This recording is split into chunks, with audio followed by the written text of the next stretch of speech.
माँ की उपासना, अगर हम इस गुप्त नवरात्र से इसको जोड़ें तो माँ सबसे ज्यादा प्रसन्न कैसे होंगी? ये भविष्यवाणियों का समय नहीं, ये तपस्या का समय। सारी भविष्यवाणियां धरी रह जाती है नवग्रहों की जब भगवती शूल धारणी बन के। कोर्ट केस चलते हैं आजकल इतनी ज्यादा, छोटी छोटी बात में कोई उपाय जरूर आप गुरु जी से पूछिएगा। अगर आपको लगता है कोर्ट केस में शत्रु परेशान कर रहा है तो कोई दो ऐसे उपाय बताएं जिससे कि लोग अपने शत्रुओं का शमन कर सकें कम से कम। आप उपाय मत लीजिए, आप 2 बीज मंत्र लीजिए। अश्रु पूरित होकर अपनी समस्या बताकर केवल इतना बोल दें। कुछ मुद्राएं बताएं खासकर आकर्षण के लिए, क्योंकि मुद्राओं के बारे में मैंने आप ही से सुना है। ये 2 मुद्राएं आप रख सकते हैं। आप इस तरह से दोनों अंगुष्ठों को टच करें और हृदय के पास अपराजिता मुद्रा लगा के सबसे पहले अगर आप धन प्राप्ति चाहते हैं, मेष राशि वाले इस गुप्त नवरात्र में कैसे पूजा करें, कैसे माई को प्रसन्न करें? मेष राशि गुप्त नवरात्र। ओम श्री मंगल चंडी नमो नमः। तुला राशि के जातकों को भगवती को 2 पुष्प चढ़ाने चाहिए। तुला राशि की तो इस साल इस गुप्त नवरात्र में अगर ये पूजाएं कर लेते हैं, बहुत बल्ले बल्ले उनकी हो जाएगी। तो मकर राशि के बारे में जानना चाहूंगी। तो मकर राशि वालों को गुप्त नवरात्र में मैंने कई बार देखा है, कई लोग सीधे तरीके से हवन में आहुति देते हैं, तो बड़ा विचार मन में आता है कि आखिर सही विधि क्या है। देखिए, अपने अपने मंदिर हैं, अपनी अपनी परिपाटी है। जब आप वैदिक हवन करते हैं, चाहे आप देवी का करें या देवता का करें, ये मृगी मुद्रा है। अपने माता और पिता के घर जाने के लिए आपको किसी तिथि या समय या मुहूर्त की आवश्यकता नहीं।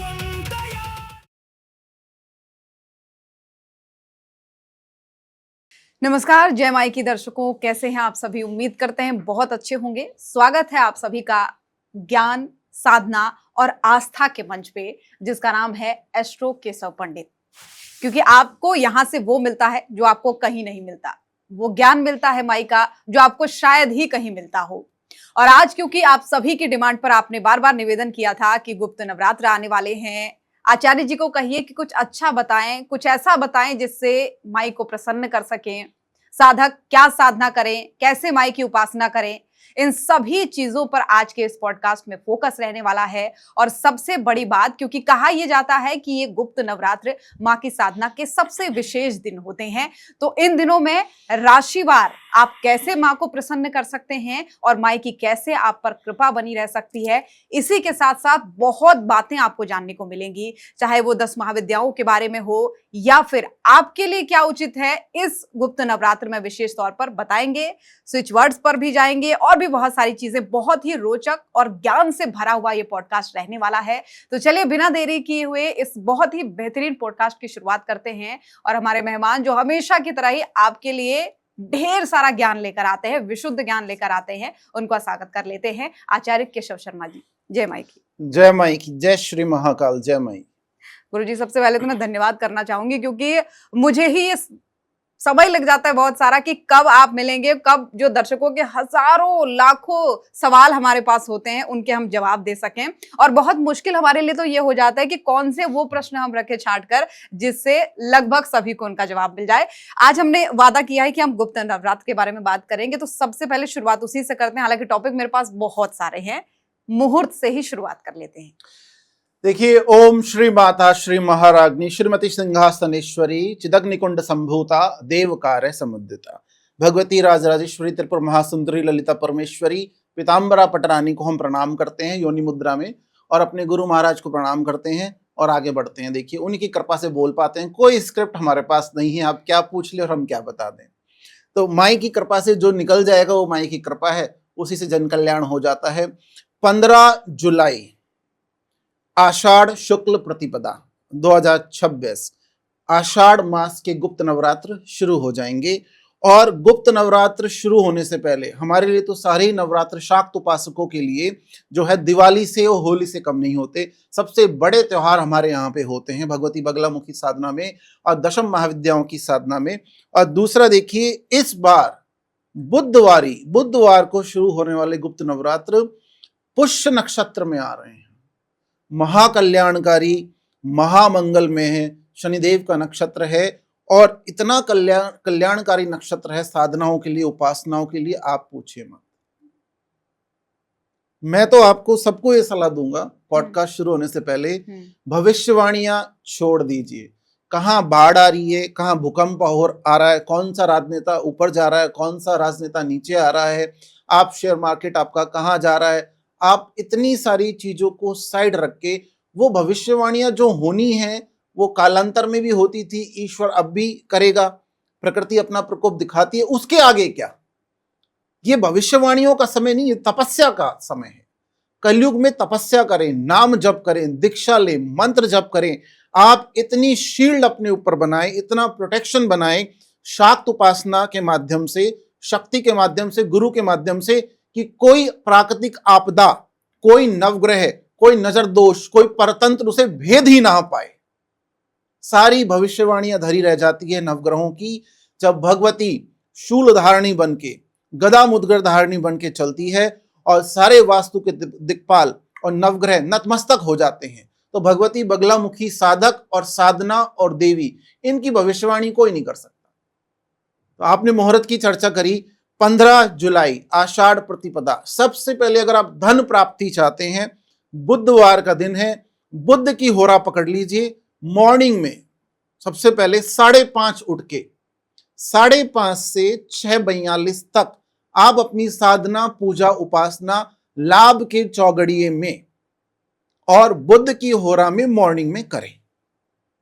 अगर आप चाहते हैं कि हमें भौतिक सुख साधन भी चाहिए, धन के साथ साथ शुक्र की कृपा भी चाहिए, तो अभिजीत मुहूर्त में आ जाइए और दिन में 12:30 से 1:30 बजे तक आप अभिजीत मुहूर्त में शुक्र की होरा में साधना करें, उपासना करें, मंत्र जप करें, चालीसा पढ़ें, जो भी आप कृत्य करें, आपको इससे भौतिक सुख साधनों की प्राप्ति होगी।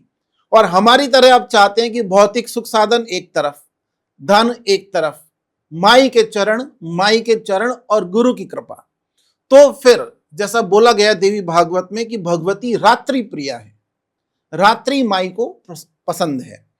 तो रात्रि में, निशीत काल में फिर आप आ जाइए। फिर साधना आपकी होनी चाहिए 10:40 से लेकर 12 बजे तक आप साधना कर सकते हैं और इसको आगे ब्रह्म मुहूर्त में मध्य रात्रि में भी लेके जा सकते हैं। ये चौगड़िया अमृत का चौगड़िया है, ये भी बहुत अच्छा है। तो ये सारे मुहूर्त मैंने आपको बताएं।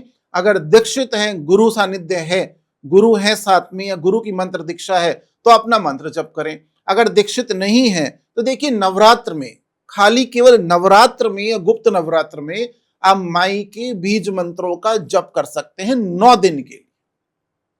बाकी 365 दिन आपको दीक्षा की आवश्यकता होगी किसी भी मंत्र के लिए।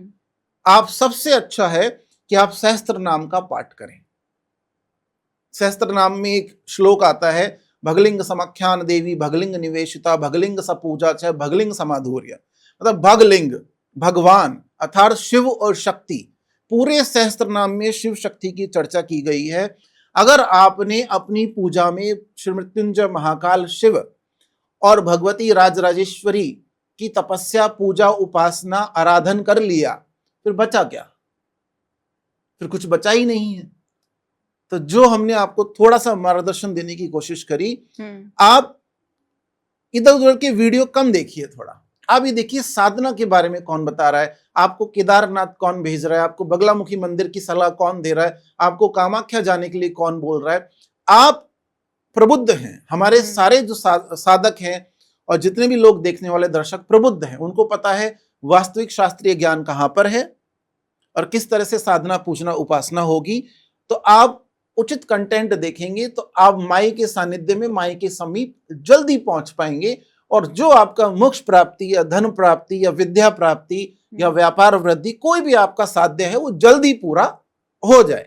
और इसीलिए मैं कह रही थी ना कि ढेरों मेल्स, ढेरों सवाल, ढेरों कमेंट्स हमें आते रहते हैं कि भाई अब इस पे पूछिए आचार्य जी से, अब इस पे पूछिए आचार्य जी से। हालांकि कोशिश ही रहती है हमारी कि सारे हम क्वेश्चन कवर कर सकें, क्योंकि आपने बीच में आचार्य जी एक जिक्र किया भविष्यवाणी का, तो उसी को लेकर बहुत ही महत्वपूर्ण सवाल मेरे मन में आ रहा है। मैं देखती हूँ आजकल लोग भी देखते हैं जो अपने आप को कुछ ज्योतिष कहते हैं या कुछ कुछ उपाधियां देते हैं, हम देखते हैं कि वो भविष्यवाणियां करते हैं। कभी किसी के मरने की भविष्यवाणी कर दी, कभी कुछ ऐसी बड़ी भविष्यवाणी कर दी। तो एक तो उन लोगों के मन में कैसा लगता होगा जिनके विषय में भविष्यवाणियां की जा रही हैं? और दूसरा, आप इसको कैसे देखते हैं? क्योंकि मैं देखती नहीं हूं कि समाधान वहां से निकल रहा है, कोई उपाय निकल रहा है, पर भविष्यवाणियां जरूर निकल रही हैं। देखिए, चाणक्य ने बोला है कि छदम धन या छदम ज्ञान 10 वर्षों से ज्यादा नहीं चलता। ठीक है, हमारे ऋषि मुनि भी ये कह के गए हैं। तो कहने का तात्पर्य ये है, ये ज्योतिष नहीं है, ये साधना नहीं है, ये पूजा उपासना नहीं है। सच्ची साधना भावपूर्ण होनी चाहिए, और शब्द से पहले भगवती के चरणों में भाव पहुंच जाता है। अगर कोई देवी साधक मंत्र की, भाव की, मुद्रा की, आसन की, माला की और गुरु दीक्षा की बात नहीं करता, आप बिल्कुल मत देखिए। अच्छा, अगर कोई सही मंत्र की बात क्या है? भगवान शंकर बोल के गए हैं, अशाक्तम मरणम भवेत, अर्थात बिना दीक्षा के गुप्त मंत्र नहीं बताए जा सकते। अभी हमने किसी मंदिर में देखा था, पॉलिथीन पे उन्होंने मंत्र छाप के रखा हुआ था भगवती का। अब जब पॉलिथीन वो लेके जाएंगे लोग और उसको इधर उधर डालेंगे, आप जरूर ध्यान रखना, दशम महाविद्याओं के मंत्र के साथ खिलवाड़ नहीं किया जा सकता। जब वो मंत्र उस पॉलिथीन पे रखा हुआ, लिखा हुआ, कोई ऐसे कूड़े में कहीं फेंक देता है, महापाप, घोर पाप, जिसकी कभी क्षमा नहीं मिलती। सप्त कल्पों में क्षमा नहीं मिलती, दशों दिशाओं से क्षमा नहीं मिलती। तो इसलिए आपको यह ध्यान देना पड़ेगा कि गुरु का ज्ञान, आसन, माला का आदर, सम्मान, जैसे माला छुपा के करने का विधान है हमारे यहाँ पे गोमुखी में। गुप्त मंत्रों को हम कभी जग जाहिर नहीं करते। जो व्यक्ति अपने गुरु का मान रखते हुए गुप्त मंत्रों को जग जाहिर नहीं करता, ठीक है, बीज मंत्रों को जग जाहिर नहीं करता, केवल गुप्त रूप से दीक्षा में ही देता है, उसका कभी पतन नहीं होता। उसके ज्ञान की वृद्धि होती है, उसकी वाक सिद्धि होती है। और मंत्रों से खिलवाड़ कर दो। आजकल हमने देखा बहुत गायक हैं जो माई के मंत्रों को ऐसे ही गा देते हैं, महाविद्याओं के मंत्रों को गा देते हैं, कुछ अता न पता।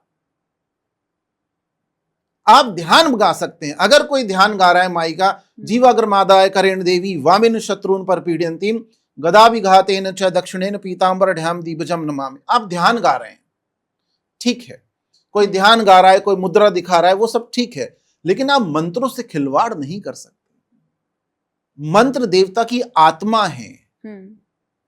जैसे तंत्र अगर हम शरीर माने, तो उस तंत्र रूपी शरीर में मंत्र आत्मा है, प्राण शक्ति है देवता की, जो गुरु दीक्षा के माध्यम से जुड़ जाते हैं आप शाक्त उपासना में भगवती से।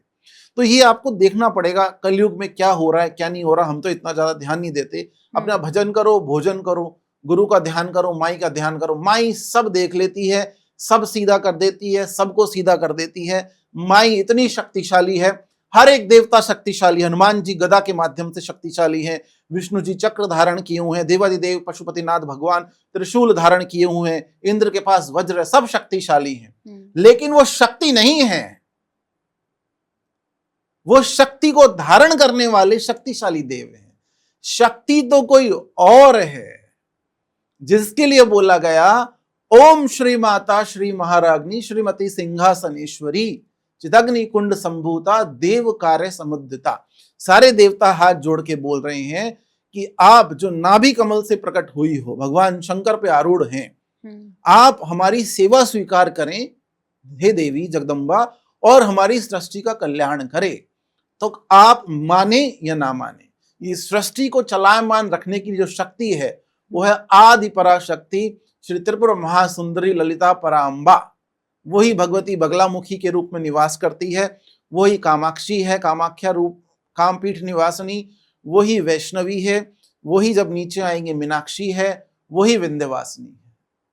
सत्य सुने, अच्छे लोगों का स्तवन करें, अपने तांत्रिक ग्रंथों को पढ़ें, और जो आपको सही ज्ञान देता है उसी से आपका भला होगा, बस वही देखें आप। अब क्योंकि बात हो रही है गुप्त नवरात्रि की, तो इसी से जुड़ा हुआ आपने बताया कि माँ की उपासना कैसे कैसे कर सकते हैं और कौन इनकी बात करता है, उन्हीं को आप सुने। आप किसी को भी ऐसे ही ना सुन ले, क्योंकि आप भ्रमित हो सकते हैं, सबसे बड़ी बात। तो माँ की उपासना अगर हम इस गुप्त नवरात्र से इसको जोड़े, तो माँ सबसे ज्यादा प्रसन्न कैसे होंगी? हवन से होंगी, यज्ञ से होंगी, या फिर नाम जाप से होंगी, कोई श्लोक से होंगी? कैसे सबसे ज्यादा प्रसन्न होंगी? देखिए, कोई बोलता है हवन से भगवती प्रसन्न होती है, सत्य है, कोई बोलता है कि भगवती दुर्गा पाठ से प्रसन्न होती है, नवचंडी पूजा से उन्हें पसंद है, बिल्कुल सत्य है। शिव का आराधन करने वालों से भगवती सदा ही प्रसन्न रहती है। गणेश का आराधन करने वाले भगवती के प्रिय होते हैं, विष्णु का आराधन करने वाले भगवती के प्रिय होते हैं, क्योंकि कृष्ण ही काली है, काली ही कृष्ण है। और ये सब तो साधन है माई से जुड़ने के, लेकिन माई सबसे ज्यादा प्रसन्न होती है जब आप गुरु चरणों का सानिध्य लेकर एक आसन, एक माला धारण करके भगवती के सामने रात्रि में, मध्य रात्रि में यानी शीतकाल में बैठते हैं और केवल आपकी साधना भाव प्रदान होती है, हर मंत्र जप के साथ अश्रु प्रदान होती है, तो भगवती पुष्प, माला, नैवेद्य सब साइड हो जाते हैं। फिर केवल जो भाव है वो वहां पहुंच जाता है माई के श्री चरणों में, जहां पे इंद्र का सिंहासन, मुकुट भी नहीं पहुंच पाता। मुकुट मणि बन जाता है आपका भाव, मणिमंडप लोक में जाकर, और वहां उस भाव के माध्यम से भगवती तब बोलती है जो आपने संकल्प लिया पूजा का कि जाओ मेरे बच्चे का काम करके।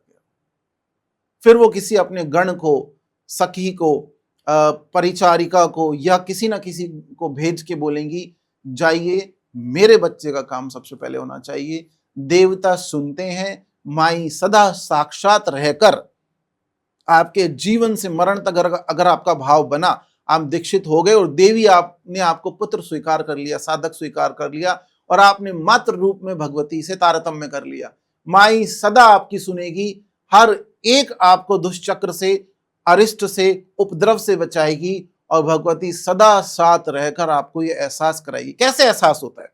गंध से, सुगंध से, स्पर्श से, स्वप्न से। गंध से, चंपा के फूलों की गंध, गुलाब के फूलों की गंध, सुगंध से। स्पर्श से, कई बार आप जहां साधना करते हैं दीपक की लो टहर जाएगी, मंगलमय ममतामयी वातावरण हो जाएगा और आपको लगेगा अरे मेरा मंत्र इतनी जल्दी खत्म हो गया, माला इतनी जल्दी खत्म हो गई। ये मैं आपको व्यक्तिगत अनुभव बता रहा हूं 15 साल के। तुरंत तुरंत आपके काम होने लगते हैं और आप जब माई की साधना, आपकी भूख कम हो जाती, आपको प्यास ही नहीं लगती जब आप जप में बैठते हैं, और दिन आपको बहुत लगती है। आप माई को मंत्र करते हैं, अर्चन करते हैं, आराधन करते हैं, अभिषेक करते हैं, मुद्राएं दिखाते हैं, भगवती प्रसन्न होती है। उचित गुरु सानिध्य में आप करिए, गुप्त नवरात्र आपके जबरदस्त जाने वाले हैं और आपको माई की संपूर्ण कृपा मिलेगी। यानी माई को प्रसन्न करना बहुत मुश्किल बिल्कुल भी नहीं है। सबसे ज्यादा अगर आसान है तो माई को ही प्रसन्न करना है, और सबसे बड़ी चीज ये कि भाव से आप जितना माई को प्रसन्न कर सकते हैं वो अन्य माध्यमों से नहीं कर सकते। सबसे ज्यादा आपका भाव प्रबल होना चाहिए, इस कदर प्रबल होना चाहिए कि माई के दिल तक वो चंद सेकंडों में पहुंच जाए, जैसा कि आप कह रहे हैं। तो इसी के साथ, क्योंकि आचार्य जी मैंने वादा किया था दर्शकों से कि हर एक राशि के बारे में आपको बताएंगे कि गुप्त नवरात्र में आपको क्या करना है, तो सवाल मेरा यही है कि शुरुआत में मैं मेष राशि को लेते हुए पूछना चाहूंगी कि मेष राशि वाले इस गुप्त नवरात्र में कैसे पूजा करें, कैसे माई को प्रसन्न करें, क्या माई को प्रसाद चढ़ाएं, क्या भोग लगाएं, कैसे दीपक जलाएं, आदि आदि। देखिए, ये जो जानकारी है इसको जन्म जन्मांतर के लिए आप सेव करके रख लेना। ये किसी बुक में ये नहीं मिलेगी आपको, ये गुरु के ज्ञान से आती है। सबसे पहले तो मेष राशि गुप्त नवरात्र आप 7.5 के अंडर चल रहे हैं। 7.5 के अंडर में चलने से आपके लाभ कम होंगे, आपको हेल्थ इश्यूज आएंगे और व्यापार में भी आपको थोड़ा डामाडोल होना पड़ सकता है। माई की शरण ले लीजिए, सारे की सारे ग्रह आपके बहुत अच्छे काम करेंगे। देखिए, सबसे पहले मेष राशि वालों को भगवती बगलामुखी, मां कामाख्या, त्रिपुर महासुंदरी, दुर्गा परमेश्वरी, किसी की भी आप साधना कर रहे हो, ये सब पे एप्लीकेबल होगा। मैं भगवती बगलामुखी पीताम्बरा महामाई क्या साधक होने के नाते आपको ये बता रहा हूं, आप किसी भी देवी पे अप्लाई कर सकते हैं। मेष राशि वालों को भगवती, कोई भी भगवती की प्रतिमा जिसमें आपका मन लगता हो, जिन्होंने आपको चुन लिया हो साधना के लिए, अपने मंदिर में बैठ के उन्हीं देवी के सामने मेष राशि वाले लाल फूल अर्थात हिबिस्कस अर्थात जपा का फूल अर्थात गुड़हल के फूल से अर्चन करें। गुड़हल के फूल की माला हो, गुड़हल के फूल से अर्चन करें, नंबर 1। नंबर 2, भोग लगाएं केवल गुड़ से बनी खीर का। दूध और चावल की खीर बनाएं, लेकिन मीठा करें उसे गुड़ से, शुद्ध गुड़ से। नंबर 3, अगर आप महामाई का अभिषेक करना चाहते हैं तो केसर मिश्रित मीठा गंगा जल, और वो भी गुड़ से ही मीठा हुआ हो, केसर उसमें डालें और जपा के फूल जो हैं वो डालें, उससे आप अर्चन करें, माई का अभिषेक करें। नंबर 4, अगर आप कोई मंत्र चाहते हैं जिसमें दीक्षा की आवश्यकता भी नहीं है, तो फिर आपको जपना चाहिए ओम श्री मंगल चंडी नमो नमः। पहला मंत्र है ओम श्री मंगल चंडी नमो नमः, और दूसरा मंत्र है ओम श्री मंगल चंडी वरदाय नमो नमः। ओम श्री मंगल चंडी वरदाय नमो नमः। ये जो पूरा की पूरा मैंने मेष राशि का प्रोसेस बताया, अभिषेक बताया मैंने आपको, दीपक कौन सा लगाएं। जब आप दीपक लगाएं तो गाय के शुद्ध देसी घी का दीपक, और उसके अंदर भी थोड़ी सी गुड़ की शक्कर डालें। गुड़ की शक्कर अत्यंत इंपॉर्टेंट है मेष राशि वालों के लिए, और एक चुटकी सिंदूर डाल दीजिए, और वो दीपक आप माई को लगाइए।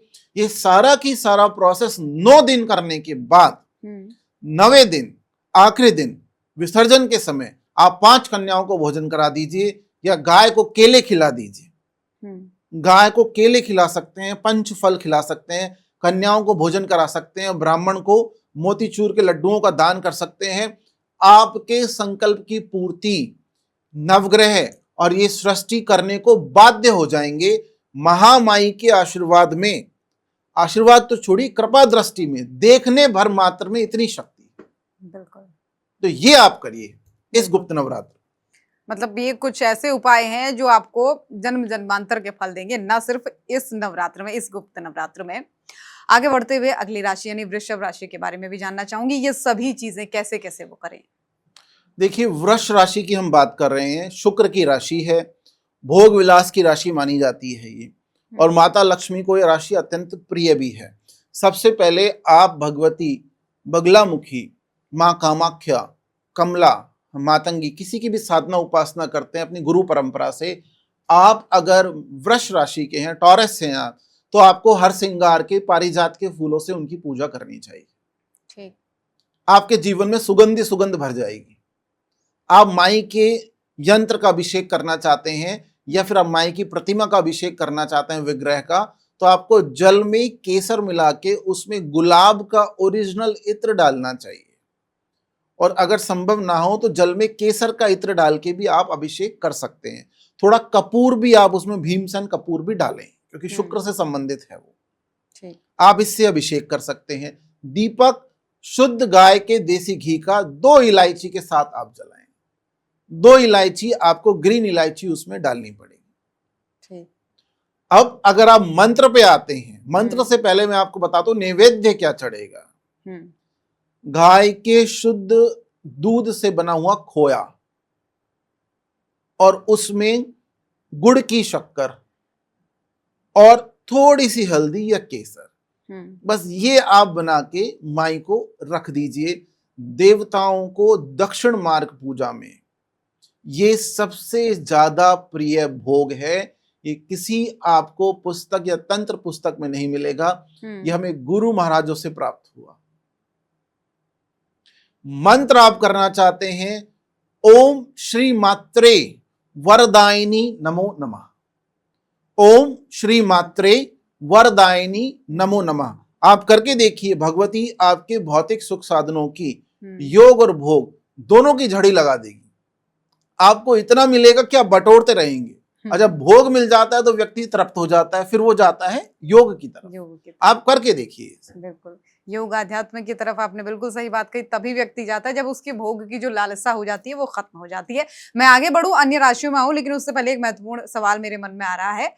हवन की आहुति को लेकर मैंने कई बार देखा है, कई लोग सीधे तरीके से हवन में आहुति देते हैं, कई लोग इस तरीके से देते हैं, तो बड़ा विचार मन में आता है कि आखिर सही विधि क्या है। देखिए, अपने अपने मंदिर हैं, अपनी अपनी परिपाटी है, लेकिन सबसे पहले आप ध्यान रखें, आप महाविद्याओं के मंदिर तो बना लेंगे, लेकिन शास्त्र ये कहता है तंत्र उपासना में, चाहे दक्षिण मार्ग हो, वाम मार्ग हो, भगवती बगलामुखी परमेश्वरी पीताम्बरा महामाई या दशम महाविद्याओं के जो मंदिर हैं, जो उनका आसन है वो पंचमुंडीय आसन होता है। 5 मुंड लाने पड़ते हैं अलग अलग जीवों के, वो मैं नहीं बताऊंगा यहाँ पे। 5 मुंडों पे होता है। अब ये कालांतर में तो संभव था, अभी कहां से संभव है? बिल्कुल। तो मंदिर तो आप बहुत बना लीजिए, लेकिन शक्तिपीठ शक्तिपीठ है, सिद्धपीठ सिद्धपीठ है, उत्तम मंदिर उत्तम है। आपने जो मंदिर बनाया उसमें क्या पूजा अर्चन हो रहा है? आप 4 ब्रह्म मुहूर्त में मंदिर नहीं खोल रहे हैं, अपने हिसाब से 9 बजे खोल रहे हैं, वहां शक्ति नहीं टिकती है। वो आपका खुद का मंदिर है, वो आपकी व्यवस्था है खुद की, वो उसको आप शक्तिपीठ या सिद्धपीठ से कंपेयर नहीं कर सकते हैं। शक्तिपीठ सिद्धपीठ में बलि विधान है, मंत्र जब हो रहे हैं, नित्य हवन हो रहे हैं, तो उसकी ऑरा अलग होगी ना। जब आप वैदिक हवन करते हैं, चाहे आप देवी का करें या देवता का करें, मैं केवल शाक्त उपासना की बात कर रहा हूं। जब आप वेद, देखिए हवन क्या है, हवन में आप स्वाहा के माध्यम से भगवती को वो नैवेद्य या उनका साकल्य सामग्री अर्पित कर रहे हैं। वो ऐसे तो बिल्कुल नहीं हो सकता। ठीक। मनुहार के साथ आप दे सकते हैं, तो आपको ये मृगी मुद्रा में देना होता है। ये मृगी मुद्रा है, ठीक।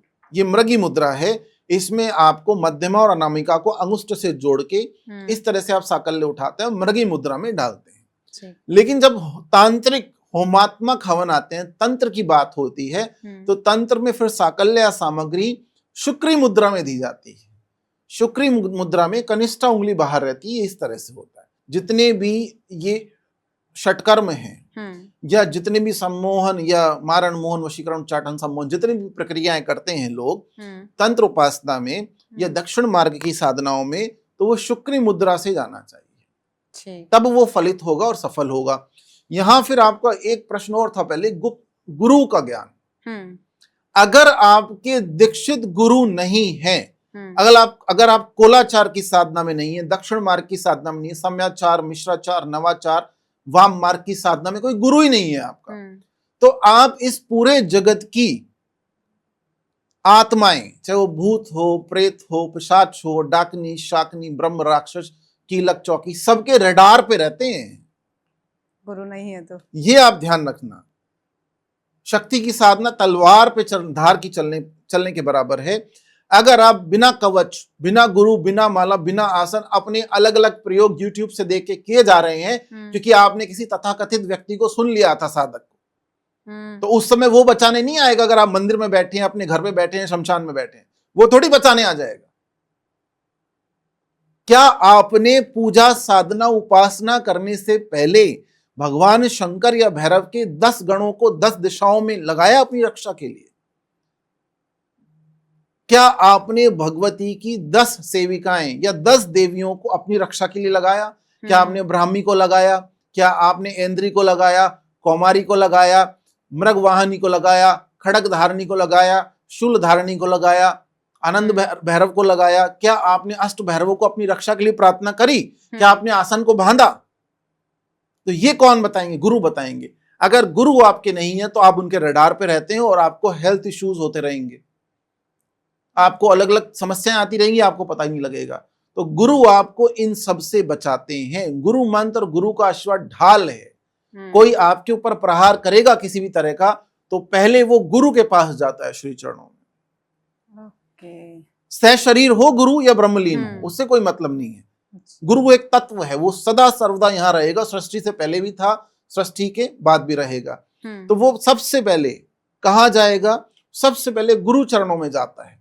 वहां गुरु चरणों में आपका भाव, बोलते हैं हमारी लैंग्वेज में, राजस्थान में बोलते हैं, एमपी में बोलते हैं, तगड़ा है। अगर भाव प्रबल है तो वो शक्ति, नकारात्मक शक्ति वहीं क्षीण हो जाएगी, आपका 99.9% बचाव हो जाएगा। ये है गुरु मंत्र, गुरु दीक्षा, गुरु साधना। और बिना गुरु के भटकते रहिए, YouTube देखते रहिए, अलग अलग प्रयोग करते रहिए और नुकसान उठाते रहिए।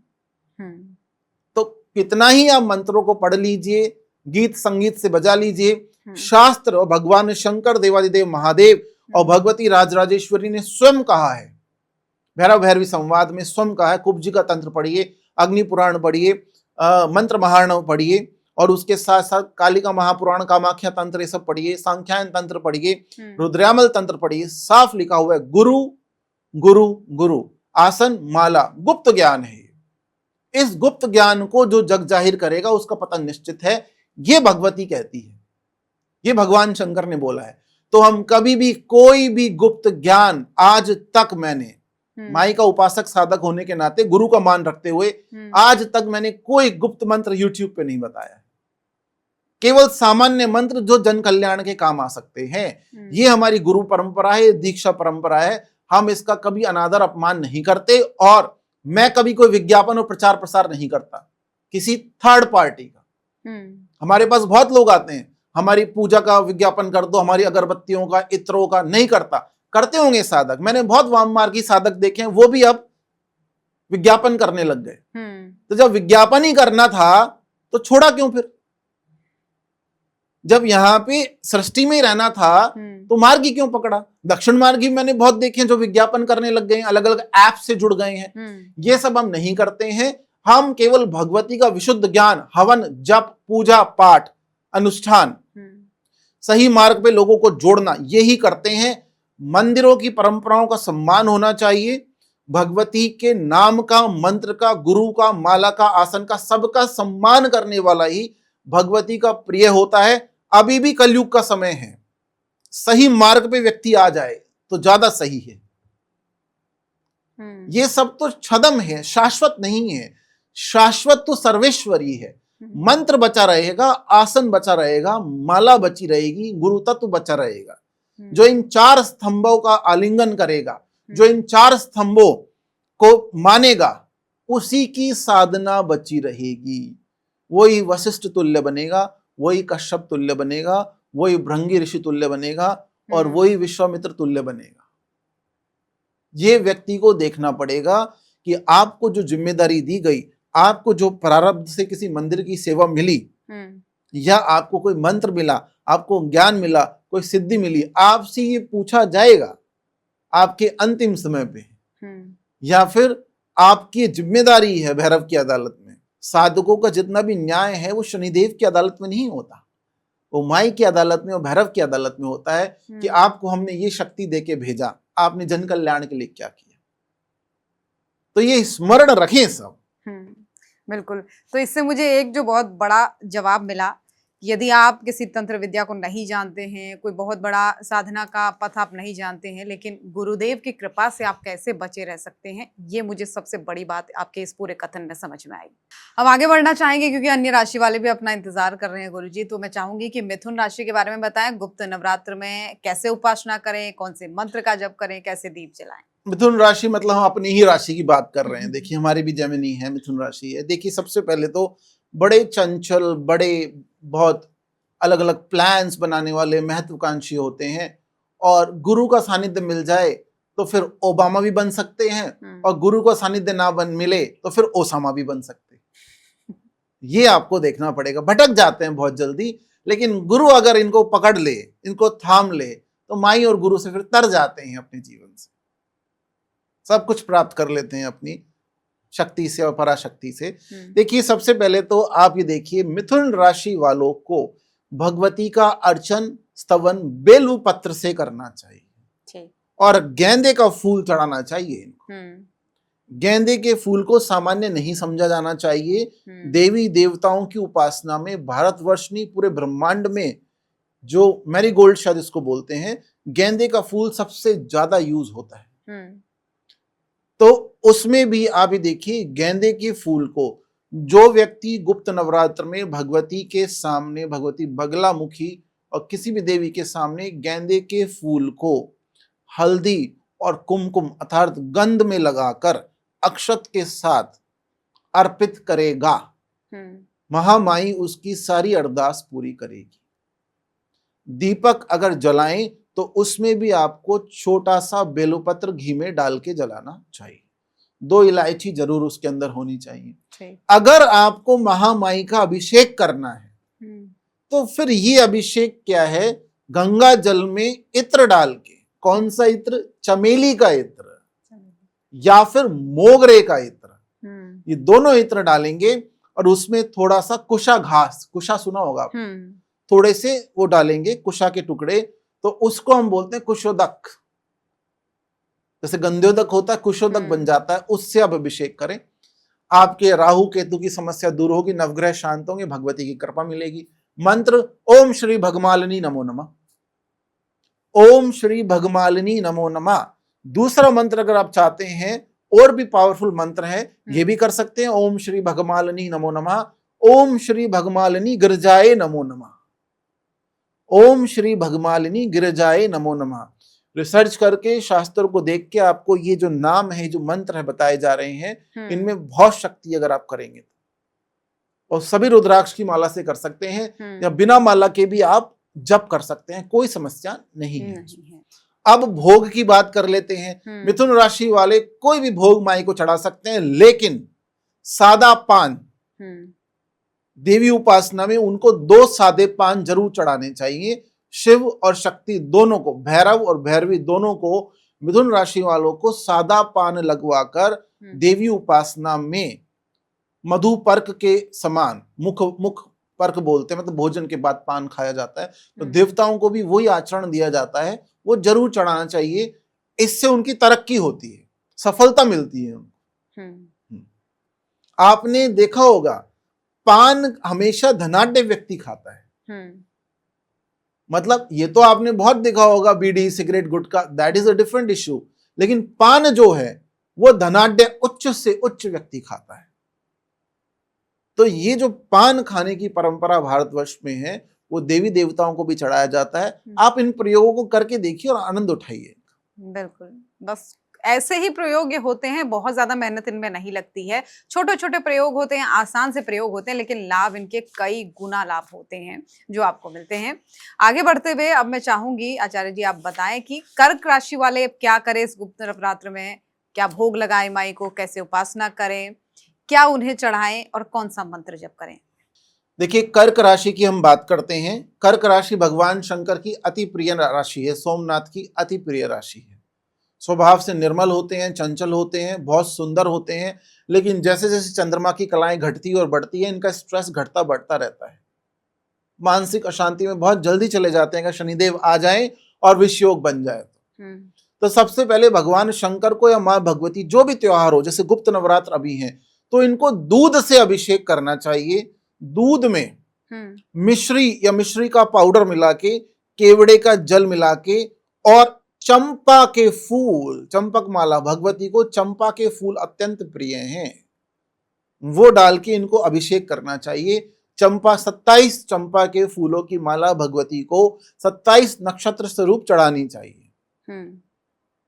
और 1 मुट्ठी चावल भगवती को उनके दाएं हाथ में, सीधे हाथ में अर्पण करने चाहिए। भोग खोए, गाय के दूध के खोए से बनी मिठाई, लेकिन उसमें थोड़ी सी हल्दी और मिश्री डाल के ही अर्पित करें। मंत्र ओम हर त्रिपुर हर भवानी नमो नमः, ओम हर त्रिपुर, त्रिपुर महासुंदरी, ओम हर त्रिपुर हर भवानी नमो नमः। इस मंत्र को करके देखना। अगर आप डिप्रेशन एंजाइटी में रहते हैं, अगर आपको कोई समस्या, धन की समस्या है, लिक्विडिटी की समस्या है, पैसा नहीं आ रहा है, ओम हर त्रिपुर हर भवानी नमो नमः, इसको करके देखना। दीपक आप कौन सा जलाएं? दीपक जलाएं देसी गाय के, शुद्ध देसी घी का जलाएं, और उसमें 2 इलायची, 2 लौंग और पीली सरसों, ये तीनों चीजें कर्क राशि वालों को डालनी पड़ेगी इसमें दीपक में। आप जलाइए। मैं सारे के सारे राशि वालों से बोलूंगा, आप चांदी का, सोने का, पीतल का, ये सब दीपक अफोर्ड कर सकते हैं। आप माई की उपासना मिट्टी के दीपक से करो, जो कुम्हार ने अपने चाक पे बनाया हो मेहनत से, उस मिट्टी के दीपक को लाके भिगो दो पहले, जब वो पानी सूख जाए तब उसमें घी डालिए आप। और वो मिट्टी का दीपक जो है ना, सर्वश्रेष्ठ दीपक मैं उसको मानता हूँ शाक्त उपासना में। करते होंगे वैष्णव पूजाएं लोग जो करते हैं, सोने के दीपक में, पीतल के दीपक में, चांदी के दीपक में। जब मैंने होश संभाला और पहले दिन साधना की गुरु महाराज के कहने पे, मैंने मिट्टी के दीपक से साधना की थी, और आज भी मेरे स्थान पे जहां हम गुप्त साधना उपासना करते हैं, मिट्टी के दीपक में घी या तेल होता है। तो ये आप देखिए कि जो आपकी जड़ें हैं, वहीं से आपको भगवती की प्राप्ति होगी। मैं अगली राशि पे जाऊं, लेकिन उससे पहले एक महत्वपूर्ण सवाल मेरे मन में आ रहा है। कई सारे लोग आजकल परेशान रहते हैं। एक हमारे किसी दर्शक ने सवाल भेजा था कि कोर्ट केस चलते हैं आजकल इतनी ज्यादा, छोटी छोटी बात में कोई उपाय जरूर आप गुरुजी से पूछिएगा। देखिए, अगर आपको लगता है आपके कोर्ट केस चल रहे हैं, जमीन के झगड़े चल रहे हैं, वाद विवाद ज्यादा है, आप एक सिंपल सा काम करिए। ग्रीष्म ऋतु चली रही है, गर्मी चली रही है और बहुत सुंदर उपाय हैं, सब राशि वाले कर सकते हैं। अगर आप कोर्ट केस से परेशान हैं, अगर आपको लगता है कोर्ट केस में शत्रु परेशान कर रहा है, लिटिगेशन खिंचा चला जा रहा है, आप छाछ, मीठी छाछ नहीं, सामान्य छाछ, न तो उसमें नमक डालें न चीनी डालें, मट्ठा जिसको बोलते हैं, छाछ में एक चुटकी हल्दी डाल के, अगर चांदी के गिलास में और ना हो तो मट्टी के कुल्हड़ में, आप उसे मट्टी के किसी पात्र में भगवती के सामने गुप्त नवरात्र में 9 के 9 दिन रखें और पूजा के पश्चात उसे आप किसी पेड़ में डाल दें। तुलसी के पेड़ में ना डालें, बाकी किसी पेड़ की जड़ में डाल दें, बरगद में डाल दें, पीपल में डाल दें। आप देखिए 9 दिन के बाद आपको ऐसा लगेगा, जब भी आपकी नेक्स्ट तारीख होगी, डेट होगी कोर्ट केस की, धीरे धीरे चीजें आपके फेवर में आने लग जाएंगी। और इस उपाय में आपके 10 रुपए लगेंगे। 10 रुपए की छाछ डेली आप डाल सकते हैं। ये उपाय आप करके देखिए। मतलब इतनी बड़ी समस्या से इतने छोटे उपाय से आपको समाधान मिल जाएगा। अब वापस आते हैं राशियों पे। सिंह राशि वाले इस बार क्या करें? गुप्त नवरात्र में माई उनसे प्रसन्न हो, क्या भोग लगाएं, कौन सा मंत्र पढ़ें, कैसे दीपक जलाएं, कौन सा फूल चढ़ाएं, आदि आदि, ये आप बताएं। देखिए, जैसे मैंने आपको बताया, कर्क राशि जो है भगवान शंकर की अति प्रिय है। सिंह राशि मां भगवती के लिए अत्यंत प्रिय है, क्योंकि मां चंद्र मुकुट धारण करती है, सूर्य चंद्र को धारण करती है, तो सिंह राशि माई को अत्यंत प्रिय है। सबसे पहले आप ये ध्यान दीजिए कि सिंह राशि वालों को सूर्य उदय से 24 मिनट पहले और सूर्य उदय के 24 मिनट के बाद, ये जो पूरा समय है 24 मिनट का, ये अश्विनी नक्षत्र का माना गया है और अश्विनी नक्षत्र केतु का नक्षत्र है। तो ये साधना, पूजा, तपस्या, उपासना, मोक्ष प्राप्ति, सिद्धि प्राप्ति का सबसे उत्तम मॉर्निंग का मुहूर्त है, ब्रह्म मुहूर्त का। तो सिंह राशि वालों को भगवती राजराजेश्वरी की उपासना इस समय करें तो ज्यादा उत्तम होगा, रात्रि के साथ साथ। अब इसमें मीठे चावल का भोग भगवती को लगेगा, चाहे वो शक्कर से मीठा करें आप, चाहे गुड़ से मीठा करें। और अगर अभिषेक करेंगे माई का, तो केसर डलेगी, गंगा जल डलेगा, कपूर डलेगा और अष्टगंध डलेगा। पुष्प कौन सा होगा? गुड़हल का फूल होगा। और मंत्र में भी आया, सूर्य मंत्र में, जपा कुसुम संकाशम, जपा का फूल सूर्य को अत्यंत प्रिय, सूर्य देव को, और माई को भी अत्यंत प्रिय गुड़हल का फूल। गुड़हल का फूल हो, सूरजमुखी का फूल हो, गुलाब का फूल हो, और लाल कनेर का फूल भी हो सकता है। इन फूलों से भगवती की समाचर्या अर्थात आराधन पूजा करनी चाहिए। जब अभिषेक करें तो उस जल में अष्टगंध, कपूर और केसर के साथ आप ये भी पुष्प भी डाल सकते हैं। ठीक है। और मंत्र कौन सा होगा? ओम श्री गिरीश प्रियाय नमो नमः। भगवान शंकर का नाम है गिरीश। ओम श्री गिरीश प्रियाय नमो नमः। इस मंत्र से आराधन करें। दीपक कौन सा होना चाहिए? शुद्ध गाय का देसी घी, लेकिन उसमें थोड़ी सी अष्टगंध डालेंगे, थोड़ा सा कपूर डालेंगे, 2 लौंग डालेंगे और पीली सरसों डालेंगे। ये सूर्य नारायण को सबसे प्रिय दीपक है। अगर आपको लगता है और पावर हमें अपनी पूजा की बढ़ानी है, छोटा सा तांबे का टुकड़ा आप उस दीपक में डाल सकते हैं। आप इस तरह से अगर आप सिंह राशि वाले हैं, पूजा आराधन करके देखिए, आपको तुरंत फल मां भगवती प्रदान करेगी गुप्त नवरात्र में। बिल्कुल। और गुप्त नवरात्र के 9 दिन आपको ये उपाय करने हैं, उसके बाद आपके जीवन में बहुत सारे ऐसे मार्ग खुलेंगे, साधना के मार्ग खुलेंगे, सतमार्ग खुलेंगे, जिससे आपकी समस्याओं का समाधान निसंदेह होगा। तो यहाँ तक तो पहुंच गए गुरुजी। अब एक बहुत महत्वपूर्ण राशि, कन्या राशि। कन्या राशि के बारे में भी बताएं कि क्या करें इस गुप्त नवरात्र में, कैसे भोग लगाएं। देखिए, कन्या राशि वालों को सबसे पहले तो बेलपत्र और दूर्वा, माई की पूजा में दूर्वा नहीं चढ़ाई जाती, माई की पूजा में दूर्वा के कपोल चढ़ाए जाते हैं। मतलब जो फ्रेश दूर्वा हो, अभी अभी जो आई हो, फ्रेश दूर्वा कपोल। ठीक है। तो भगवती की साधना में दूर्वा कपोल और बेलपत्र से आप अर्चन कर सकते हैं। उसको कुमकुम और हल्दी से मिश्रित करके अर्चन किया जाता है, मंत्रों के माध्यम से, नाम जप के माध्यम से, सहस्त्र नाम के माध्यम से। दूसरा, यहां पर भी आप खोए की मिठाई बना सकते हैं। कन्या राशि वाले भी खोए की मिठाई बना के भगवती को अर्पित कर सकते हैं। लेकिन फूल यहाँ चढ़ेगा रजनीगंधा। अच्छा। रजनीगंधा का फूल अति प्रिय माना जाएगा। कन्या राशि वालों के लिए आप चढ़ाइए, आपके जीवन में सुगंध सुगंध भगवती कर देगी। मंत्र आप जानना चाहते हैं, ओम श्री विशालाक्षी नमो नमः। ओम श्री विशालाक्षी नमो नमः। जो दीपक आप जलाएं उस दीपक के नीचे, मतलब बेलपत्र के ऊपर दीपक रखें। बेलपत्र को नीचे रख के उसके ऊपर दीपक रखें। और ज्यादा शक्तिशाली आप अपनी पूजा को बनाना चाहते हैं तो बेलपत्र पे पहले सिंदूर डालिए, काम्य सिंदूर डाल सकते हैं, और फिर दीपक को उसके ऊपर स्थापित कीजिए। आप देखिए क्या चमत्कार आपके जीवन में होता है। ऐसे उपाय आपने बताया जिन्हें करना बिल्कुल कम मेहनत में आसान उपाय है, लेकिन बहुत सारे समाधान, बहुत सारी समस्याओं का समाधान वो करेंगे। अब आते हैं तुला राशि पर। क्या भोग लगाएं, कैसे माई को प्रसन्न करें, कैसे दीपक जलाएं? देखिए, मैंने पहले भी कहा तुला राशि माई की अत्यंत प्रिय राशि है। आप देवी के किसी भी स्वरूप की पूजा करें, भगवती बगलामुखी की करें, कामाख्या की करें, विंध्यवासिनी की करें, लेकिन माँ कालिका की करें। तुला राशि के जातकों को भगवती को 2 पुष्प चढ़ाने चाहिए। एक तो पीला कनेर और हरसिंगार के फूल जरूर चढ़ाने चाहिए। हल्दी और कुमकुम से अर्चन करना चाहिए माई का। अगर आप माई का अभिषेक या स्नान देना चाहते हैं तो आप जल, केसर, इत्र और दही से स्नान होगा भगवती का। और अगर आप चाहते हैं दीपक, उत्तम दीपक माई को कौन सा प्रदान करें, तो उस दीपक में इलायची होनी चाहिए, केसर होना चाहिए और इत्र जरूर डालें आप उसमें। मंत्र की बात करते हैं, ओम श्री विष्णु प्रियाए कमल दल निवासिनी नमो नमः। ओम श्री विष्णु प्रियाए कमल दल निवासिनी नमो नमः। भोग कौन सा लगाएं?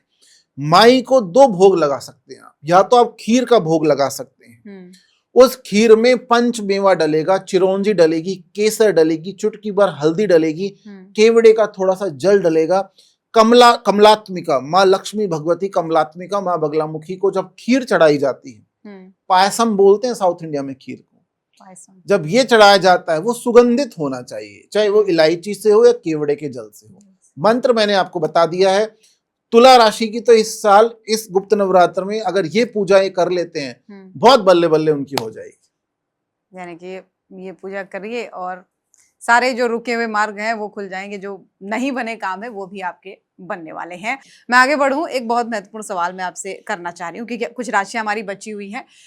मैंने देखा है आपको, खासकर आपको ही, कि आप माई के बहुत सारे गुप्त नाम बताते हैं और उन गुप्त नामों के फायदे भी बताते हैं कि आप जब करने से आपको क्या लाभ मिलेगा। कुछ और गुप्त नाम इस बार भी बताएं। देखिए, जीवन के हर क्षेत्र में सफलता प्राप्त करने के लिए, धन प्राप्ति के लिए, माई का प्यारा दुलारा बनने के लिए, जितने हमने आपको अभी तक स्विच वर्ड्स बताए हैं, देसी ऑथेंटिक स्विच वर्ड्स, अब उनमें बहुत बड़ा एक स्विच वर्ड है। आदि पराशक्ति का एक छोटा सा नाम है जिसको ब्रह्मदेव स्वयं जपते हैं, और उसको जपने मात्र से कवच, एक शील्ड की तरह आपकी प्रोटेक्शन होगी। अष्ट भैरव आपकी रक्षा करेंगे और भगवती सदा धर्म अर्थ काम मोक्ष की प्राप्ति आपको कराती रहेगी। और वो नाम है आध्याय। आद्य पराशक्ति से बना आध्याय। आध्याय आध्याय आध्याय, इस नाम को आप जप सकते हैं। दूसरा, अगर आप चाहते हैं कि धन, ऐश्वर्य, वैभव मुझे मिले और समस्त मनोकामनाओं की पूर्ति हो और नवग्रह शांत हो, नजर दोष खत्म हो, तंत्र बाधा खत्म हो और मैं अपने कर्म का, कर्तव्य का निर्वहन अच्छे से कर सकूं, मतलब इस समाज में यश मुझे मिले, दरिद्रता खत्म हो जाए, अग्निमात्रे अग्निमात्रे अग्निमात्रे, अग्नि की माता, मतलब रकार बीज शक्ति जो है वो भगवती मानी गई है, अग्नि स्वरूपा। अग्निमात्रे अग्निमात्रे अग्निमात्रे, 9 दिन आप इनको जप के देखिए और आप अपने आप कमेंट सेक्शन में रिजल्ट बता देना कि हम क्या बताते हैं और जगत में क्या चल रहा है। बिल्कुल। नहीं, लोगों को बहुत फ़ायदा होता है, बहुत उनको परिणाम मिलते हैं, इसीलिए मैं देखती हूँ जो फ़ीडबैक मिलता है हमें हमारे कमेंट बॉक्स में, मेल के ज़रिए, मैसेजेस के ज़रिए, उसी के बाद ही हमारे ये तमाम सवाल बनते हैं। अब मैं चाहूँगी गुरुजी कि वापस आएँ अपनी राशियों की तरफ और बात हम वृश्चिक राशि की करें क्योंकि गुप्त नवरात्र में सभी राशियों को बेसब्री से इंतज़ार रहता है कि आप कुछ ऐसा बताएँ। अब इन्हें बताएँ, क्या ये भोग लगाएँ, कौन-सा मंत्र जपें, कैसे माई को प्रसन्न करें? देखिए, मंगल की मेष राशि की तो अति चर्चा होती है, लेकिन वृश्चिक राशि की चर्चा कम होती है। लेकिन अगर आप तंत्र साधना में आगे जाना चाहते हैं, तंत्र उपासना से भगवती की प्राप्ति करना चाहते हैं, किसी व्यक्ति, किसी जातक की जन्म पत्रिका में सुख भाव अर्थात चतुर्थ भाव में, चौथे घर में अगर वृश्चिक राशि का मंगल हो, अर्थात वृश्चिक राशि में मंगल स्व राशि में बैठ जाए, ये तब हो सकता है जब उसकी सिंह लग्न हो। 5, 6, 7, 8 चतुर्थ भाव में 8वीं राशि वृश्चिक हो और मंगल वहां बैठ जाए, वृश्चिक का मंगल हो जाए, तो वो परम तंत्र का ज्ञाता, माई को जानने वाला और मंत्रों का महामर्मज्ञ बनता है। सबसे पहले तो आप ये ध्यान रखें। दूसरा, इनको गुड़हल के फूल से ही पूजा उपासना करनी चाहिए या लाल कनेर के फूल से पूजा उपासना करनी चाहिए। लाल कनेर का फूल कहाँ मिलेगा? भारत के सारे नेशनल हाईवे, राष्ट्रीय राजमार्गों पे लाल कनेर का फूल लगा हुआ है। जब हम भी गाड़ियों से जाते हैं, आप भी जाते हैं, आप देख लेना, लाल कलर का कनेर का फूल मिल जाएगा आपको बहुत आसानी से। अगर ये अभिषेक करना चाहते हैं तो जल, गंगा जल, दूध, गुड़, केसर, ये 4 चीजों से अभिषेक करें माई। इसके बाद अगर ये दीपक पूछना चाहते हैं तो सबसे पहले तो वृश्चिक राशि का जो दीपक होगा मट्टी का, आप उसको केसर से, हल्दी से और कुमकुम से रंग लीजिए पूरा। उसके बाद उसमें घी डलेगा और घी डालने के बाद फिर केसर डालें और थोड़ा सा गुड़ की शक्कर डालें। इन सब चीजों का अत्यंत महत्व है तंत्र शास्त्र में। और भोग क्या लगेगा? आटे का हलवा, इसको कई क्षेत्रों में शीरा भी बोलते हैं। आटे का हलवा इलायची मिश्रित, केसर मिश्रित और गुड़ से मीठा किया हुआ। मंत्र जब करना आप चाहते हैं, ओम श्री काम पीठ निवासनी नमो नमः। मां भगवती काम रूपिणी का अत्यंत शक्तिशाली चमत्कृत मंत्र है। मां भगवती काम रूपिणी का अत्यंत चमत्कारी मंत्र है, ओम श्री काम पीठ निवासनी नमो नमः। अब गुरुजी आगे बढ़ना चाहेंगे क्योंकि वही है ना कि राशि वाले सोच रहे हैं कि अब हमारी राशि कब आए, तो आगे बढ़ते हुए धनु की बात करते हैं और सभी उपाय बताएं, कैसे पूजा करें, कैसे जप करें, कौन सा नाम माई का ले, कौन सा मंत्र करें। देखिए, धनु राशि जो है बृहस्पति की राशि है। आप सबसे पहले इनको ये करना चाहिए, धनु राशि वालों को पीले कनेर के फूल या फिर विष्णु प्रिय राशि है तो कमल पुष्पों से माई की उपासना साधना करनी चाहिए और गंगा जल में शुद्ध हल्दी मिलाकर, कुछ नहीं मिलाना इनको, गंगा जल में शुद्ध हल्दी मिलाकर और पीला चंदन मिलाकर माई का अभिषेक करना चाहिए। अगर अर्चन करना चाहते हैं तो पीले कनेर के फूल या कमल के फूल को हल्दी मिश्रित करके अर्चन करना चाहिए, हल्दी से अर्चन होना चाहिए। अगर आप पूछते हैं कौन सा भोग लगाएं इनको, चने से बनी हुई बर्फी या फिर चने को भूनकर शुद्ध देसी घी मिलाकर कोई लड्डू अगर बनाए बेसन के, वो भी माई को अत्यंत प्रिय है। देखिए, देवता जो बेसन या चने की दाल को भून के जो वो घी से सुगंध आती है, वो देवताओं को अति प्रिय सुगंध है, देवियों को भी अति प्रिय सुगंध है। अब देखिए, अब इसमें मंत्र कौन सा लगेगा? ओम श्री पीतांबराय वरदाय सुखदाय नमस्तुभ्यम। ओम श्री पीतांबराय वरदाय सुखदाय नमस्तुभ्यम। ये करिए और आप देखिए 9 दिन में क्या चमत्कार होता है। मैंने वही कहा ना, जो मैं बार बार कह रही हूँ कि उपाय बहुत छोटा है लेकिन लाभ आपको कई गुना ज्यादा मिलने वाला है। और यही इसी उम्मीद को लेकर, इन्हीं सवालों को लेकर, आपके लिए नए नए उपायों को लेकर ही बार बार हम गुरुजी से रिक्वेस्ट करते हैं कि आप आइए, समय निकालिए, क्योंकि इनकी व्यस्तता इतनी ज्यादा रहती है। मैं आगे इसको लेकर भी सवाल करूंगी, लेकिन पहले चाहूंगी कि राशियों में ही आगे बढ़ें। तो राशियों के इस क्रम में आगे बढ़ते हुए अब मकर राशि के बारे में जानना चाहूंगी।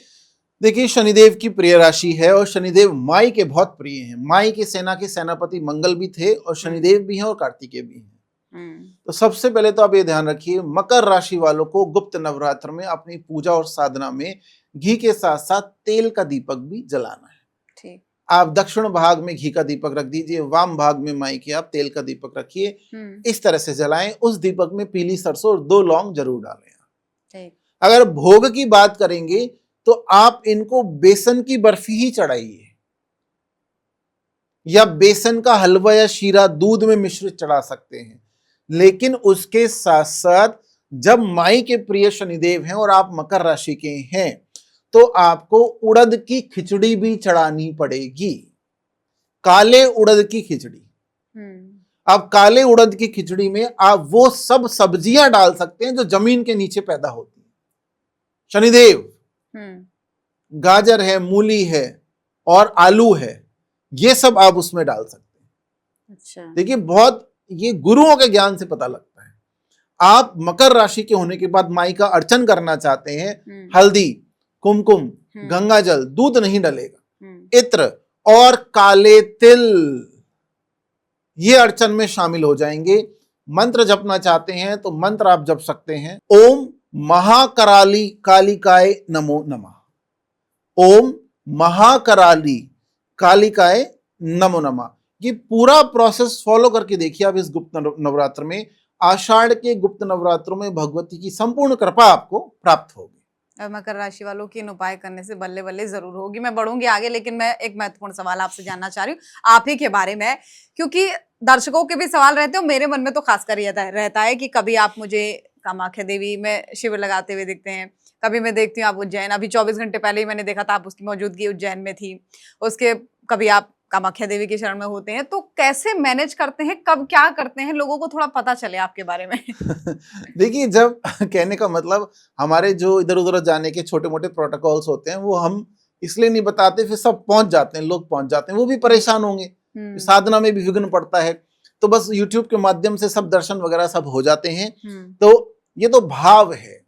साधना में बैठ के आप बोल दीजिए माँ भगवती काम रूपिणी से कि हमें बुला लीजिए, वो बोलती आ जाओ बेटा, आप ही का घर है, सारी व्यवस्था हो जाती है, गुरु महाराज की कृपा हो जाती है। आप भगवती बगलामुखी मंदिर के दर्शन करना चाहते हैं, माई की कृपा से सारी व्यवस्थाएं हो जाती हैं, जाके दर्शन कर लीजिए। आप उज्जैन महाकाल में जाना चाहते हैं, अपने माता और पिता के घर जाने के लिए आपको किसी तिथि या समय या मुहूर्त की आवश्यकता नहीं है, आप कभी भी जा सकते हैं।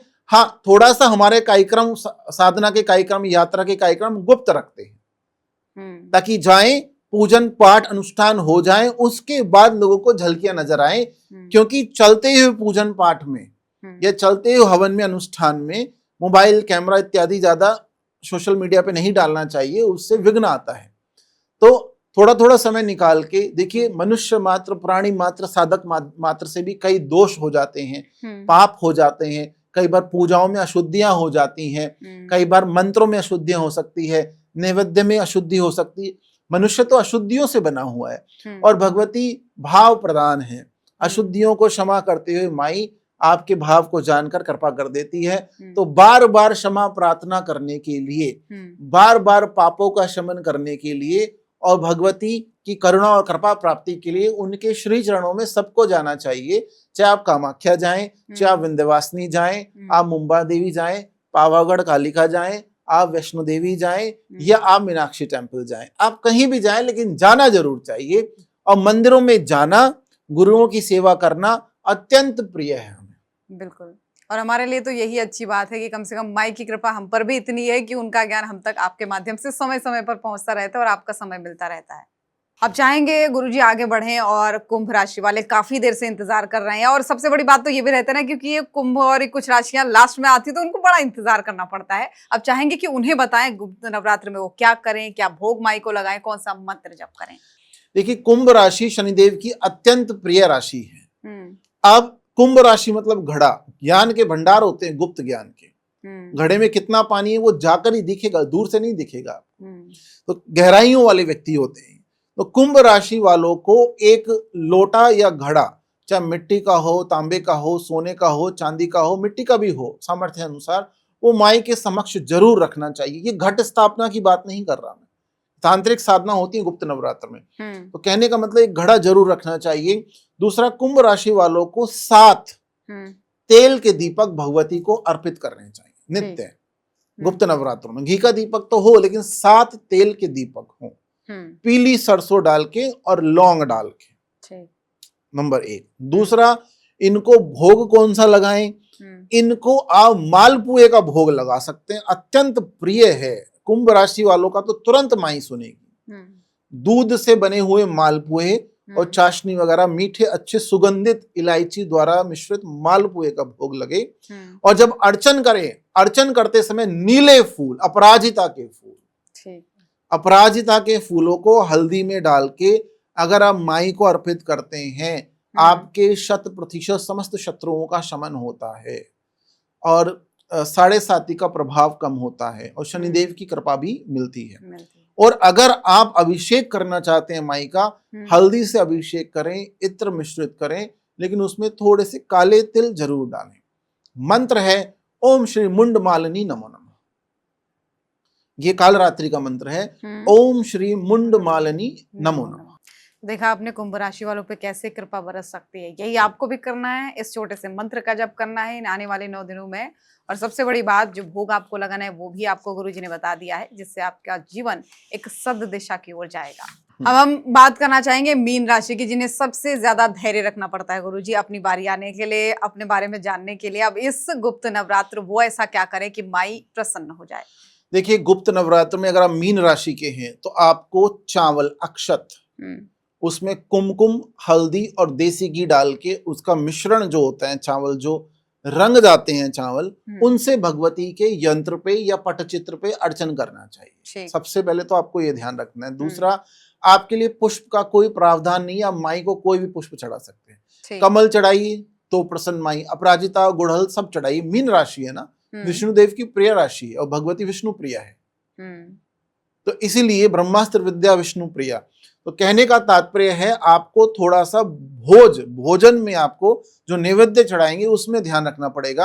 अर्चन मैंने आपको बताया, पीले चावल से अर्चन कर सकते हैं, लेकिन अगर अभिषेक करना चाहते हैं देवी का तो कच्चे दूध में हल्दी मिला के अभिषेक करें। केवल कच्चे दूध में हल्दी मिला के अभिषेक करें, गजकेसरी योग जैसा भगवती आपको फल देगी। अब भोग क्या लगाएं? इनको इमरतियां चढ़ाएं। इमरती आपने सुना, जलेबी नहीं, इमरती जो दाल से बनती है वो इमरती भगवती को अत्यंत प्रिय है। साथ में भैरव को भी चढ़ाएं। और जब 9 दिन की साधना उपासना आपकी हो जाए तो आप कन्याओं को थोड़ी इमरती खिला सकते हैं, मंदिर में दान कर सकते हैं, या फिर गाय को भी इमरतियां खिला सकते हैं। हमारे तंत्र शास्त्र में भैरव का जो वाहन है, श्वान जो होता है, डॉगी जो होता है, उसको भी इमरती खिलाने का रात्रि में विधान है। हाँ, बहुत लाभ होता है इससे। मंत्र आप कौन सा कर सकते हैं? ओम श्री रुद्र प्रियाय नमो नमः। ओम श्री रुद्र प्रियाय नमो नमः। ये 12 की 12 राशियां जैसे मैंने आपको बताई है गुप्त नवरात्र की साधना, अगर ये कर लें तो किसी भविष्यवाणी की इनको आवश्यकता नहीं पड़ेगी। धर्म, अर्थ, काम, मोक्ष की प्राप्ति इनको बैठे बिठाए होती रहेगी। अब राशियां तो हो गई गुरुजी हमारी, लेकिन कुछ चीजें भी हैं जो छूट गई। हालांकि बहुत चीजें हैं, पर फिर भी कुछ चीजों को समेटने की कोशिश करूंगी। आपने कुछ स्विच वर्ड दिए थे, 2 दिए थे, मैं चाहूंगी कि एक और दे, धन प्राप्ति के लिए, यश प्राप्ति के लिए, और कुछ मुद्राएं बताएं खासकर आकर्षण के लिए, क्योंकि मुद्राओं के बारे में मैंने आप ही से सुना है अभी तक। देखिए, माई को नित्य नित्य बोला गया है, नित्य, महानित्या। अगर आप चाहते हैं जो भी काम आप कर रहे हैं वो निरंतर चलता ही रहे, उस काम की गति खराब ना हो और आपकी मति खराब ना हो, गति और मति बेस्ट रहे आपकी, तो ये जो स्विच वर्ड है, ये देवियों की देवी महादेवी का स्विच वर्ड है। नाम तो अगले पॉडकास्ट में बताएंगे, लेकिन ये जो देसी स्विच वर्ड है जो देवी भागवत से प्राप्त हुआ, आप इसको करके देखिए, आपके समस्त कार्यों की पूर्ति होती रहेगी। वज्र कामनी, वज्र कामनी, वज्र कामनी। मैंने वज्र कामनी नहीं बोला है, मैंने बोला है वज्र कामनी। वज्र, वज्र कामनी, वज्र कामनी, वज्र कामनी। धन आएगा, ऐश्वर्य मिलेगा, सुख साधन बढ़ेंगे, और आप जो भी कर रहे हैं वो नित्य ही चलता रहेगा। अब देखिए, मुद्राओं के बारे में आपने पूछा, एक विशाल टॉपिक है मुद्रा, एक पॉडकास्ट में बताना संभव नहीं है। बहुत मुद्राएं हमने बताई हैं। देवता का हम आवाहन करते हैं, स्थापन करते हैं, सम्मुखीकरण करते हैं, संधापन करते हैं, बहुत सारी मुद्राएं होती हैं। लेकिन आप एक मुद्रा में आपको बताता हूं, जिस मुद्रा के माध्यम से आपको सर्वमोहिनी आकर्षण की प्राप्ति हो सकती है। आप जब भी गुप्त नवरात्र में साधना करें, मंत्र जप और सहस्त्र नाम का अर्चन हो जाए, शतनाम स्तोत्र आप पढ़ लें, उसके बाद आप अपनी मुट्ठियों को इस तरह बांध के और दोनों अंगूठों को आगे करके इस तरह से 5 मिनट बैठ जाइए। इस तरह से करके 5 मिनट आप बैठ जाइए। बस इतना तीव्र आकर्षण आपका बढ़ेगा, आप देखते रह जाएंगे। इस मुद्रा को 5 मिनट बैठने के बाद सर्वमोहिनी आकर्षण मुद्रा में आप बैठ सकते हैं। दोनों हाथों को इस तरह से लॉक करेंगे पीछे से, हाँ, लॉक करके इनको बंद कर देंगे और बंद करके इस मुद्रा को इस तरह से लगाया जाता है। ये 2 मुद्राएं हम रख सकते हैं। अभी 2 ही मुद्रा, जैसे कई बार हम योनि मुद्रा भी बनाना बताते हैं जो कि टफ है, लेकिन धीरे धीरे लोग सीख जाएंगे। तो ये सर्वमोहिनी मुद्राएं 2 मैंने बताई हैं, इन मुद्राओं का अभ्यास करें। फिर अपराजिता मुद्रा, शास्त्रों में भगवती बगलामुखी मुद्रा को अपराजिता मुद्रा बोला गया है। अगर आप अपराजिता मुद्रा दिखाते हैं माई को, शत्रु शमन, रोग शमन, परतंत्र शमन, नजर दोष शमन, आपके कोर्ट केसेस का भी निवारण होने लगता है। ऐसा यूनिवर्स आपको आशीर्वाद देता है। अपराजिता मुद्रा करने के लिए हमेशा अपराजित रहने के लिए, जिसको भगवती बगलामुखी मुद्रा भी बोलते हैं, आप इस तरह से लगाएं। ये हृदय के पास होना चाहिए।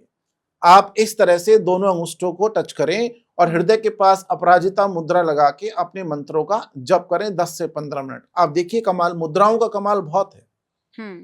पंचमकार की साधना में मुद्रा अत्यंत इंपॉर्टेंट टॉपिक मानी गई है। तो मुद्राओं का अपना ही एक विज्ञान है। बिल्कुल। और सबसे अच्छी बात यह है कि आपसे हर पॉडकास्ट में ये चर्चा होती रहती है, जिससे लोगों को इसका लाभ मिलता है कि आखिर मुद्राओं से होता क्या है। तो अब एक बहुत महत्वपूर्ण और लगभग मेरा आखिरी सवाल इस पूरे पॉडकास्ट में, आपने एक वर्ड इसमें बोला था शत्रु शमन, शत्रुओं का शमन करने के लिए।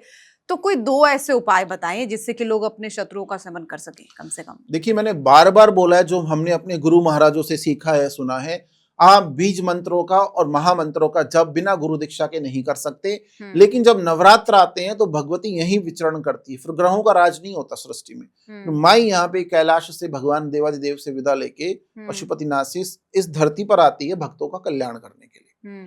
वो 9 दिन ग्रह अपने सुई धागे छोड़ देते हैं और सब माई की मर्जी चलती है उन 9 दिनों में। तो शाक्त उपासकों की बल्ले बल्ले होती है 9 दिनों में। तो आप इन 9 दिनों में गुप्त नवरात्र या सामान्य नवरात्र जब आते हैं, उस समय आप बीज मंत्र जप सकते हैं अपने कल्याण के लिए। अगर कोई शत्रु आपको ज्यादा परेशान कर रहा हो, शत्रु शमन हम कम ही बताते हैं, लेकिन कई बार शत्रु ज्यादा परेशान कर रहा हो या कोई कोर्ट केस चल रहा हो, आपके साथ कोई अन्याय हो रहा हो, आप उपाय मत लीजिए, आप 2 बीज मंत्र लीजिए। उस शत्रु का ध्यान करके अगर आप भगवती के सामने बैठ के अश्रुपूरित होकर अपनी समस्या बताकर केवल इतना बोल दें, ठम ठम ठम ठम ठम ठम ठम, आप देखिए फिर क्या होगा। ये बीज मंत्र मैं आपको बता रहा हूं, ठम ठम ठम ठम ठम ठम, वो ठहर जाएगा वहीं। और अगर इसमें आपने दूसरा बीज मंत्र लगा दिया, फट फट फट फट फट, तो भी ठहर जाएगा वो। तो इस गुप्त नवरात्र में अगर आपको लगता है आपको समस्या है, नवग्रहों से समस्या है, नजर दोष है, शत्रु से समस्या है, आंख बंद करके अब माई के सामने बैठिए और मानसिक जाप कीजिए, ठम ठम ठम। आप देखिए चमत्कार क्या होता है। और ये सिर्फ गुप्त नवरात्र में ही करना है, गुप्त नवरात्र में ही आगे पीछे नहीं। चारों नवरात्रों में कर सकते हैं, गुप्त नवरात्र में करें।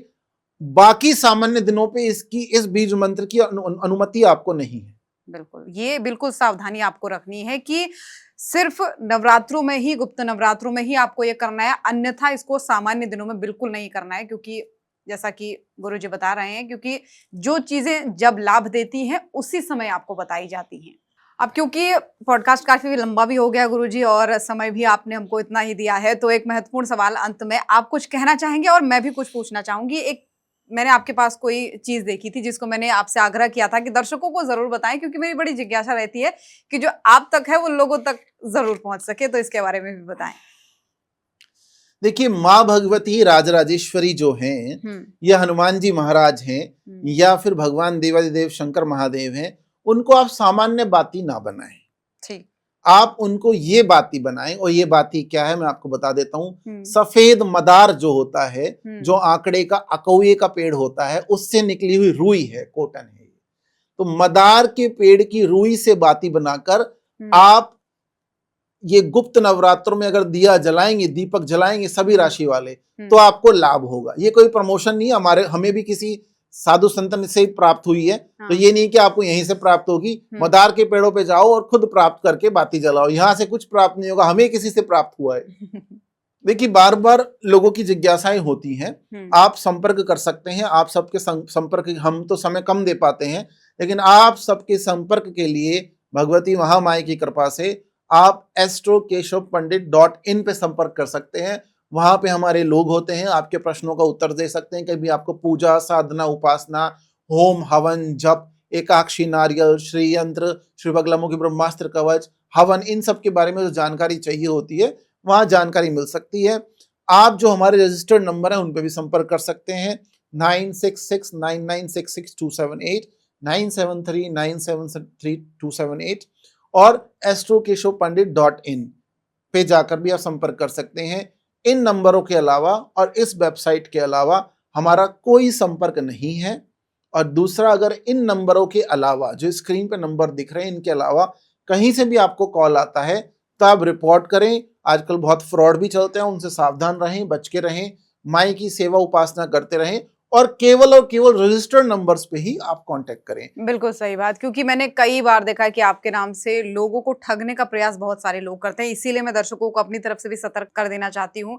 जैसा कि गुरुजी बोल रहे हैं, आप सीधा संपर्क उनसे कर सकते हैं, लेकिन माध्यम क्या है?